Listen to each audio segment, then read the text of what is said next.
एक छोटा सा गांव था, रुद्रपुर। वहां के लोग अपने साधारण जीवन में खोए रहते थे, परंतु इस गांव की एक विशेषता थी। वहां एक प्राचीन मंदिर था जिसे माफी का मंदिर कहा जाता था। माना जाता था कि जो कोई भी अपनी सच्ची गलती स्वीकार कर उस मंदिर में माफी मांगता, उसे शांति मिलती। परंतु इस मंदिर के भीतर जाने की हिम्मत हर किसी में नहीं होती, क्योंकि कहा जाता था कि वहां जाने वाला अपनी सबसे भयानक सच्चाई से सामना करता है। गांव का एक युवक अर्जुन अपनी मां की मृत्यु के बाद से ही मानसिक अशांति में जी रहा था। वह हमेशा गुमसुम रहता और अपने पिता से कटे कटे रहता। गांव में कोई नहीं जानता था कि अर्जुन की यह दशा क्यों थी।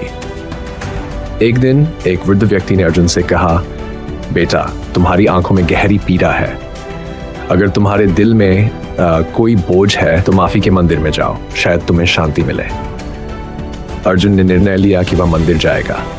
वह जानता था कि उसके भीतर एक ऐसा राज छिपा है जो उसे हर पल अंदर से काट रहा है। अर्जुन जब मंदिर के दरवाजे पर पहुंचा तो उसे लगा जैसे उसकी आत्मा कांप रही है।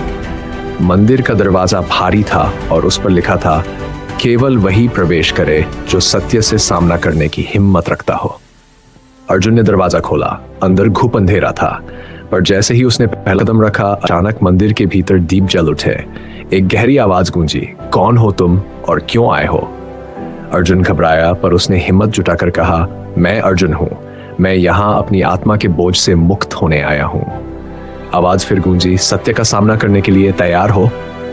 अर्जुन ने हाँ में सिर हिलाया। तभी मंदिर की दीवारों पर दृश्य उभरने लगे। अर्जुन ने देखा कि वह अपने बचपन के घर में था।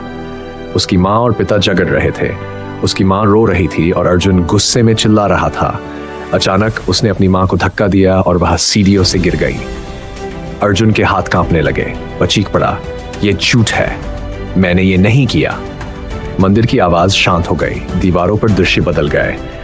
अब वह देख सकता था कि उसकी माँ उसे बचाने के लिए अपनी जान दे रही थी। अर्जुन समझ गया कि उसने अपनी माँ की मौत का दोष अपने ऊपर ले लिया था, जबकि यह एक दुर्घटना थी। मंदिर ने कहा, गलतियां सभी से होती हैं, परंतु माफी स्वयं से मांगनी पड़ती है। तुमने अपनी माँ के प्यार को नहीं समझा और अपने आप को दोषी ठहराया। अब वह तुम्हें माफ कर चुकी है। तुम खुद को माफ करोगे तभी शांति पाओगे। अर्जुन ने रोते हुए माफी मांगी और प्रतिज्ञा की कि वह अपने पिता के साथ अपने रिश्ते को सुधारने की कोशिश करेगा। जब अर्जुन मंदिर से बाहर निकला तो उसने महसूस किया कि उसके कंधों से वर्षों का जो बोझ उतर चुका था, वह अब हल्का महसूस कर रहा था। उसने गांव लौटकर अपने पिता को गले लगाया और सच्चाई बताई। माफी का मंदिर केवल एक प्रतीक था। यह हमें यह सिखाता है कि माफी केवल दूसरों से नहीं बल्कि खुद से मांगनी होती है। सच्चाई का सामना करना कठिन होता है, परंतु यही शांति का मार्ग है।